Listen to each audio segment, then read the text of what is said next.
Yeah, most definitely. I was really proud of our football team. I thought, last week was a great challenge for us, and our guys I thought responded with tremendous action, and that action started throughout the weekend preparation, and it definitely showed up on Saturday throughout the game. I thought we were able to play a complete game. Offense, defense, and special teams all played extremely well. We were able to limit mistakes, and some of the things that had you know kind of hurt us the prior weeks, and we were also able to capitalize with big plays on every aspect of the game and in all those phases. But now, moving forward, we need to build off the experiences that we've had, and they've got to carry over this week, and understanding the importance of our preparation, and because we've got an outstanding South Florida team coming here into the Liberty Bowl, and we know it's going to be a tremendous challenge, and so really proud of Riley and Jake for being recognized for their performances. I thought they both played outstanding games, and were definitely huge keys into our victory there against a quality SMU team. The questions for Coach Norvell, please. Star 1 on your telephone keypad to join the queue, then the operator will introduce you. And we'll go to Dan Tortora with WakeUpCallDT.com. Coach, how are you? I'm doing great, Dan. How are you? Doing well. To speak a little bit deeper on South Florida and your upcoming matchup with Willie Taggart, just what you can say about his ability and what he's been able to do to kind of turn that program as you're working, obviously, find success in Memphis, and you have, just to speak on another coach that's found success moving a program forward.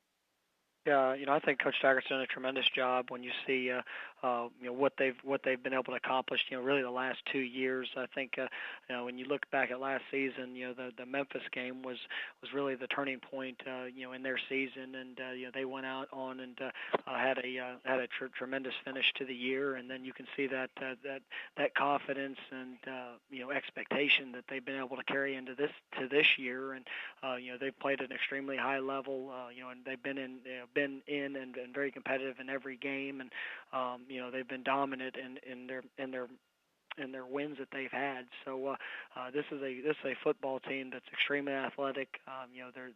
They're strong at just about every position, across the board, and you can tell that they're playing at a high level. They've offensively they're playing.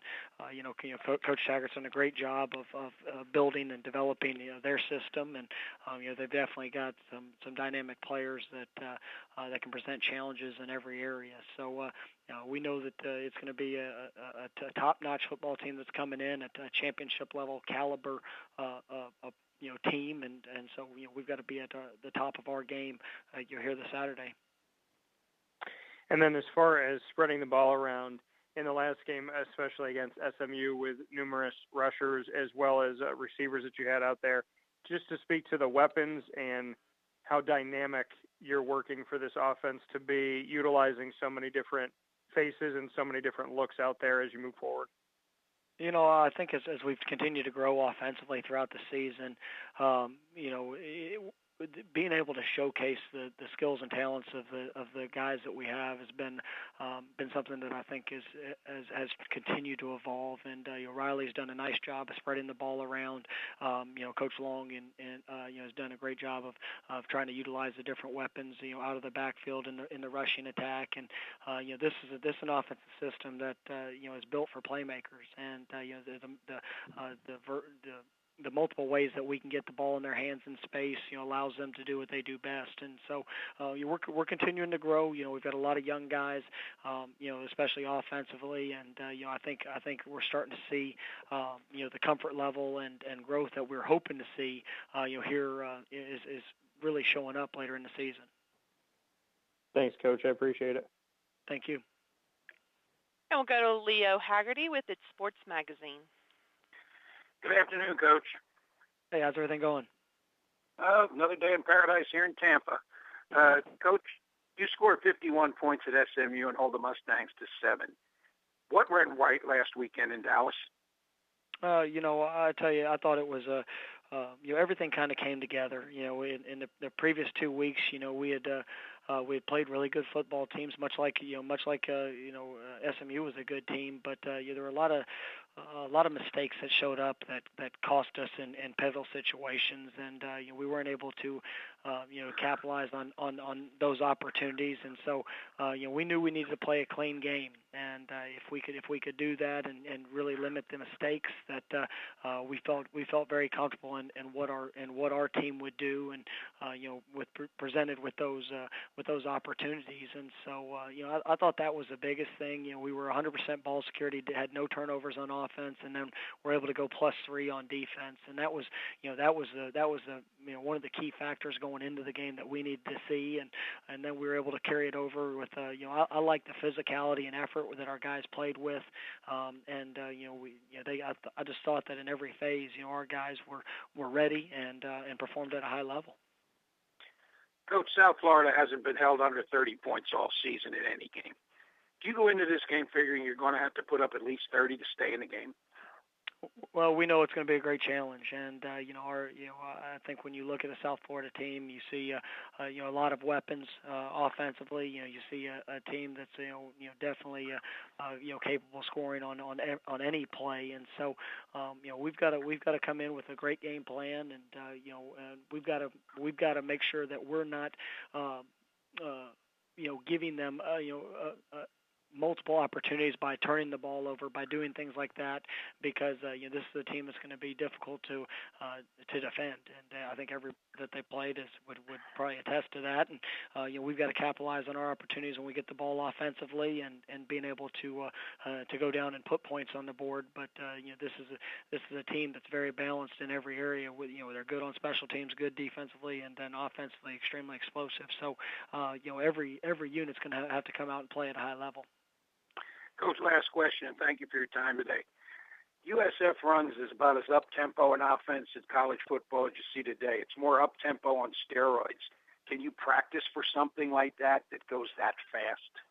Well, being in this league, you're going to face you face a variety of different offenses and schemes, and we've played a few this year. Whether it's Tulsa or SMU that really try to push the tempo, and definitely South Florida does it at a extremely high level as well. And so it's something that you have to try to prepare for. Each week we try to simulate that as best as possible. Going against each other there in practice, but every game's going to have its own unique dynamic, and like I said, they do a great job with how they present their tempo and the schemes that they employ with it. But for us, it's just we've got to go out and make sure we communicate, get lined up, and then try to put ourselves in the best position to defend what they do.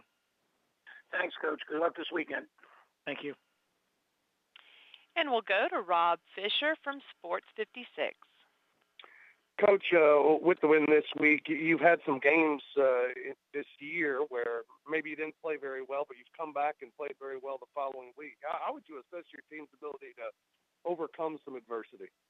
Well, that was the thing that last week I was most proud of, and really I addressed our team before the game. My pregame talk was basically just telling how proud I was them for how they prepared. And as whenever you have adversity, no matter what team you're on, people are all gonna say the right things. But much like everything in our program, we're not real big on words. I want to see actions, and I felt that our guys prepared last week at the highest level, and it was definitely our best week of preparation. There was no real fall off at any point during the week, and then I didn't need to give them any extra motivation going into the game time, and so I told them I was proud of them for how they prepared, and if they trusted and believed in that, then that we would go out there and play at a high level, and that was the thing that probably made me most proud, is that they were able to get another example of what happens when you do things the right way, and you go out there and everybody's doing their job,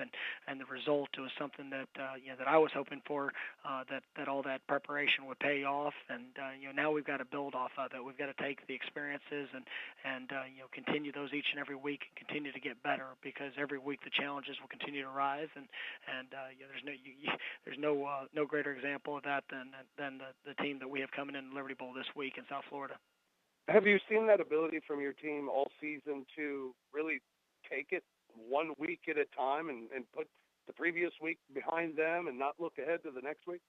I think I have. I mean, I really believe this team has not overlooked anyone. But I do believe that sometimes when you achieve success, and we're sitting there at 5-1 as a football team, and we had played some good opponents, and had seen some adversity that had throughout that track. But I do believe times you get some false confidence. And even though your preparation, you're focused on that week and that opportunity, but I think sometimes some of the details and the intensity of what it takes throughout the week sometimes might not always be where it needs to, and so I think that we fell victim to that at times this year, and last week was a great example of being able to maintain focus and maintain a game-like intensity throughout your entire week of preparation, and it showed up to help us there on Saturday, and so we need to carry, like I said, it gives you a great foundation, and we've seen examples of both examples playing out of good and bad throughout this year, and so we definitely need to build off the good and prepare ourselves in a special way here this week.